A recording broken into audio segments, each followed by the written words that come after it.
चिखली शहरापासून अगदी जवळ असलेले तरीही कित्येक वर्षे विकासापासून दूर राहिलेले हे आहे भालगाव. सुपीक जमीन असलेल्या भालगावकरांचा शेती हा मुख्य व्यवसाय. येथील अनेक युवक सैन्य दलात असून भारतीय हवाई दलात कर्तव्यावर असताना हुतात्मा झालेले स्वर्गीय राहुल इंगळे भालगावचेच.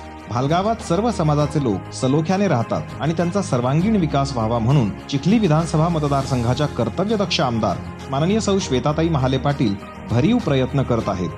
येथील ग्रामस्थांची मुख्य मागणी असलेल्या मंगल कार्यालयाच्या संरक्षक भिंतींचे काम व पेव्हर ब्लॉक बसवण्याचे काम सध्या मारुती मंदिर संस्थान येथे सुरू असून स्मशानभूमीचे कामही माननीय आमदार सौ श्वेताताईंनी मंजूर करून घेतले आहे. तसेच हुतात्मा स्मारकासाठी त्यांनी निधीची मागणी केली असून लवकरच या स्मारकासाठी प्रशासकीय मान्यता मिळेल.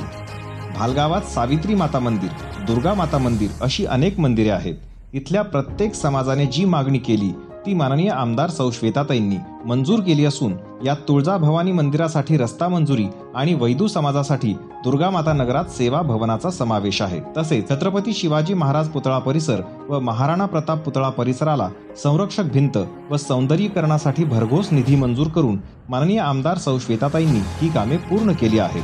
भालगावात संत श्री गजानन महाराजांची 2 मंदिरे असून या दोन्ही मंदिरांच्या सभामंडपासाठी माननीय आमदार सौ श्वेताताईंनी निधी मंजूर करून हे काम पूर्ण केले आहे.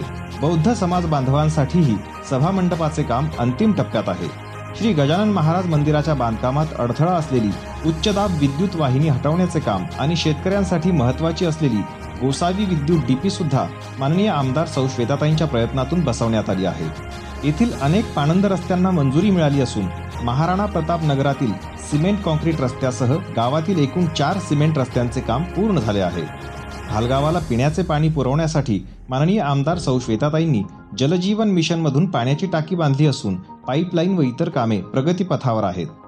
भालगावाच्या विकासासाठी माननीय आमदार सौ श्वेताताई महाले पाटील सतत प्रयत्नरत असून येथे नवीन विकास कामेही निरंतर सुरूच राहतील.